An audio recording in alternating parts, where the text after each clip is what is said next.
حضرت ابن مسعود رضی اللہ تعالیٰ عنہ بیان کرتے ہیں، رسول اللہ صلی اللہ علیہ وآلہ وسلم نے فرمایا، جس شخص کے دل میں رائی کے دانے کے برابر تکبر ہوگا وہ جنت میں نہیں جائے گا۔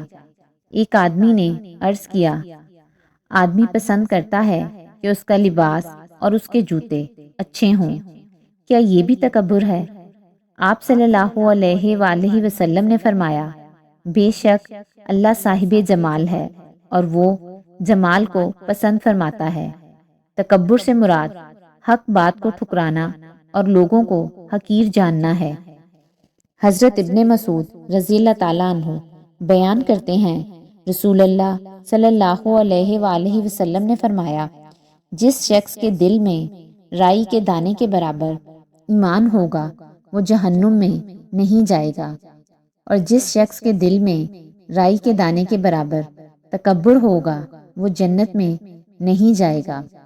حضرت ابو ہریرہ رضی اللہ تعالیٰ عنہ سے روایت ہے کہ کسی آدمی نے حضرت ابو بکر رضی اللہ تعالیٰ عنہ کو گالی دی جبکہ نبی صلی اللہ علیہ وآلہ وسلم تشریف فرما تھے۔ آپ تعجب کر رہے تھے اور مسکرا رہے تھے۔ جب اس نے زیادہ بدتمیزی کی تو حضرت ابو بکر رضی اللہ تعالیٰ عنہ نے اس کی کسی بات کا جواب دیا۔ اس پر نبی صلی اللہ علیہ وآلہ وسلم ناراض ہو کر اٹھ کھڑے ہوئے۔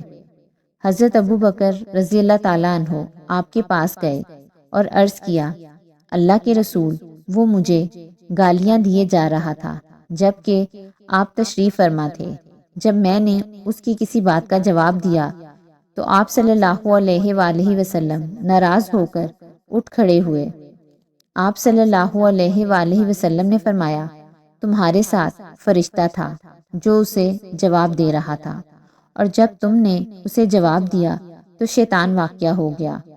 پھر فرمایا، ابو بکر، 3 چیزیں مکمل طور پر حق ہیں۔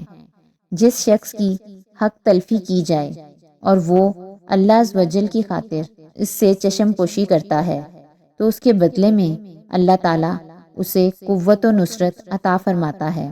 جو شخص صلہ رحمی کی خاطر عطیہ دیتا ہے تو اللہ تعالیٰ اس کے بدلے میں اسے زیادہ عطا فرماتا ہے، اور جو شخص کثرت مال کی خاطر دستے سوال دراز کرتا ہے تو اللہ تعالیٰ مزید قلت فرما دیتا ہے۔